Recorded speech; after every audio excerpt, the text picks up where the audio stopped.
Hi, I am Kedger on two wheels, and should bikes be allowed to lane split or filter?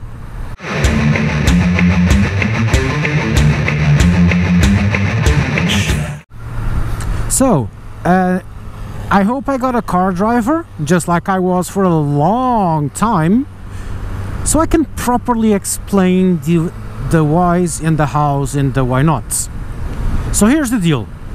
Car drivers in some countries, America especially, really hate when bikes lane split. It's not fair, they're cutting to the front, etc. is usually the argument. And now this is to explain if or not. The short answer is yes. If you are a car driver, yes, you should allow bikes to lane split because it is in your best interest. Okay? Let me explain. I'm a bike, okay? I'm a really tiny vehicle. If I'm in front, say like this is a good one.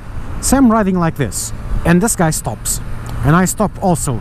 The chances of the car behind me ramming into me and crushing me into that truck, they're not really that high, okay? It's not something that happens every day, but it will happen eventually. Everyone's has gotten rear-ended on their car, and now imagine the time you got rear-ended if you were on a bike and what shape you were. So that's for the bike's own safety. It's not for your own convenience, but that's at the very least for the bike's safety. They should be lane splitting, so they at least are like so. And if the car behind me fails to brake, at least he can swerve slightly and not crush me against that thing. That's the safety part, okay? And why should the car driver, actually allow bikes to lane split? Look, I am right here, and this car behind me is way back there because he needs to leave a gap for me, right? Now check out what happens when I start lane splitting. Even though I'm doing it a bit faster than I should. This is just for an example. Look, he's right up against the truck, and the guy behind this Megane is at his safe distance from the Megane, not me. He's ignoring me, and this guy's ignoring me. I just went past, no issues. And this and this and that and everyone behind me suddenly has got a car with length of free space because I am not in the same traffic as they are. Okay, granted every now and then I have to do this, but as soon as I can, I cut right back into lane split and I disappear from traffic. If you allow all bikes to lane split, if you actively encourage bikes to lane split, suddenly you have a large portion of traffic that is not on the road. It doesn't exist. It's like complaining about the guys on the express lane when you're waiting for the cashier on the supermarket. It makes no sense. They're in a completely different level. It's like complaining about planes getting ahead of you when you're in traffic. It's not the same thing. Okay? You should be complaining when bikes don't lane split because they're in front of you and slowing you down. Like this. If I get in front of this guy, now he has a reason to complain. He has two reasons to complain. One, he's in traffic. Second, I did cut up in front of him and then I'm slowing him down. Why am I doing this? And bikes don't usually do that. We understand this and we don't like to be here because it's dangerous. So generally we are at the very least in this position, and we also try to avoid being a hassle. If you're nice to us and allow us to pass, we are going to be extra nice to you, and at the stoplights, when we have cut right in front, we're just going to disappear from the stoplights. You haven't even engaged first gear yet, or your car's auto tranny hasn't engaged drive actually, and you're already across the intersection. We just flash away immediately as a thank you note for you for being a cool guy and letting us pass. Okay, so if you are nice to us, we're nice to you. If you're an idiot to us, we can be twice as idiots to you. But yeah, generally we are not, because cars usually win that fight. But we can either go slowly like this, stiffing up all traffic. Look at that bike, he's just gone. He's not stalling anyone, he's just going, and that's a 1 to 5. If he was in traffic, no one would be able to overtake him because there's heavy traffic, and everyone would have to go at his speed, which is like 90 kph or 50 miles per hour, because he doesn't do more than that on that bike. So that's why it's stupid to not allow them to filter. It just helps everyone, especially the cars, because once again there's a huge difference. You suddenly don't have a lot of traffic. It actually resolves traffic problems because the bikes just disappear. The only issue might have, okay, it's a bit, he cut up in front of me at the stoplights. Yes, But as soon as the stoplight or the red light goes green, he's gone. Immediately.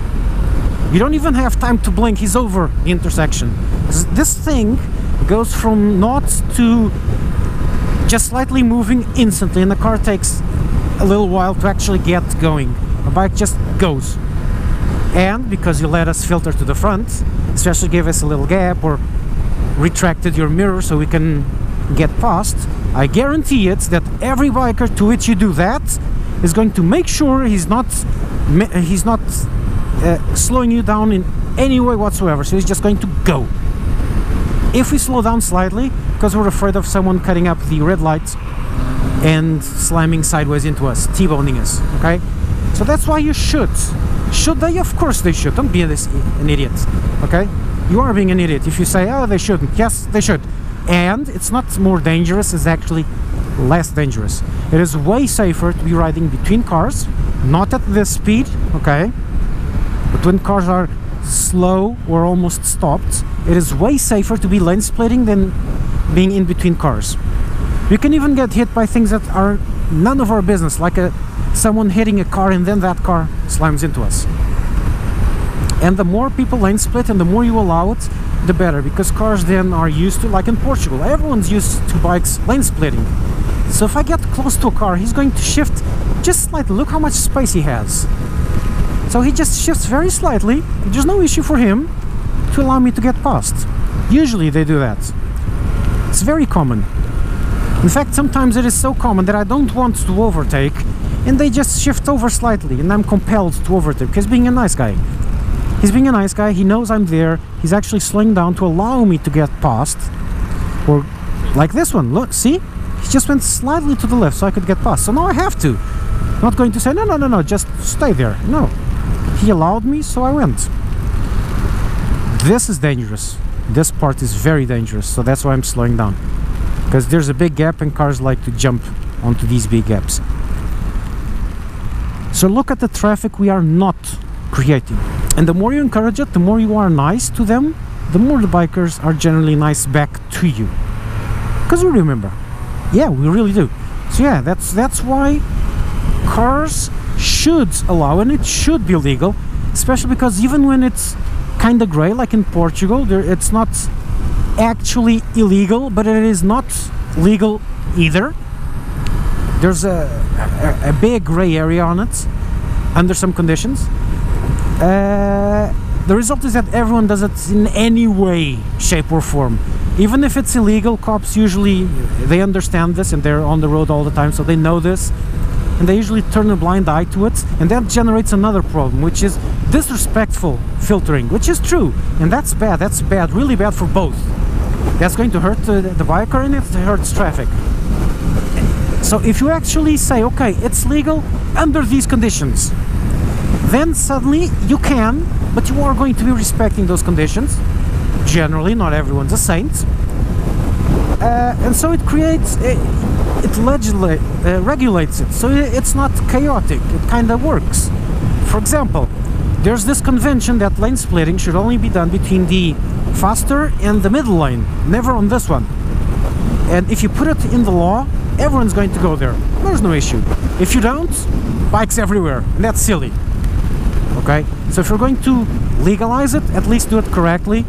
Just put down some rules saying, okay, you can't overtake, say, 30 kilometers per hour or 20 miles per hour faster than traffic. You can't do it. For example, a good way to do it, I think that's the way we have it here, or overtaking at least is done here.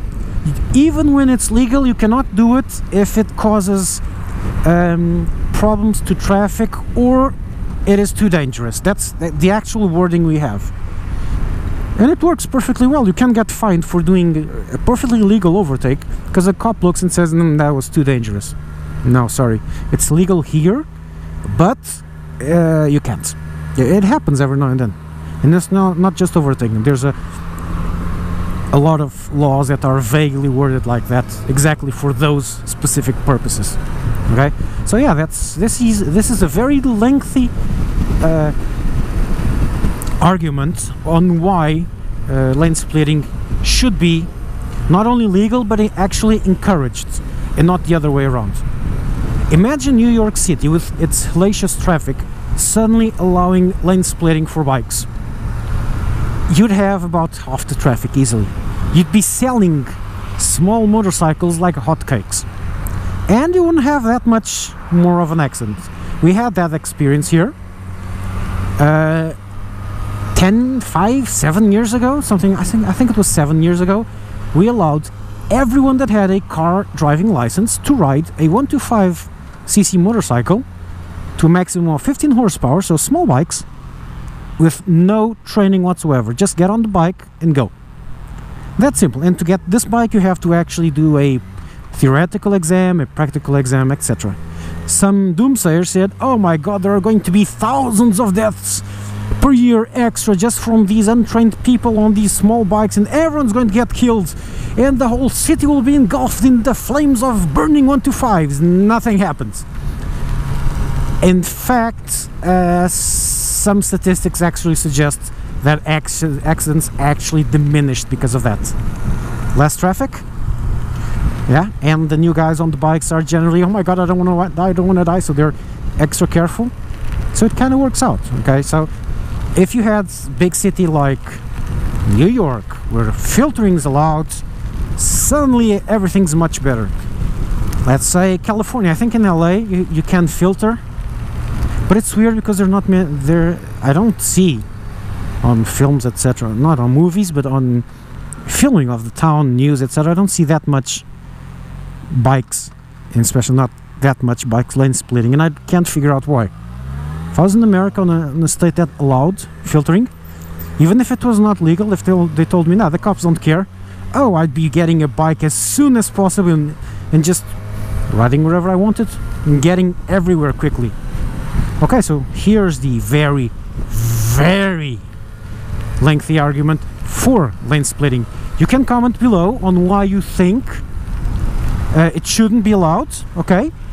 But let me warn you right off the bat that any comment that goes, oh, it's unfair, you're being stupid. It's that simple. You're inconveniencing yourself just because it's not fair when you're actually not being disadvantaged in any way. It's once again like complaining about the express lane when you're trying to pay your groceries. Okay, it's like complaining about a plane when you're in traffic. Or, oh, the news helicopter can fly over us. That's not fair. It's exactly the same thing. We are not in traffic, but you can make us become traffic, which is what's happening in most of the US right now. You are creating traffic instead of suddenly making less traffic. Why? It's not fair. It's not the same. We're not in the same traffic thing. Oh, you're smart. Okay, and so that's it. Cager route. Oh, my name's Cager because I was a cager, meaning I drove a car for nearly 10 years. So I know what I'm saying, okay? I just started riding 5 years ago, or 4-ish, something like that. Don't quite remember. So I'm on both sides, okay? I understand both sides. Okay, I understand the frustration of being stuck in traffic and seeing bikes whizzing past. But remember, that's a car that's not in front of you. Maybe it's not in front of you today, but tomorrow it would certainly be. So that's one less car you have to worry about on traffic. It helps. Okay, that's it. Cager route, for real.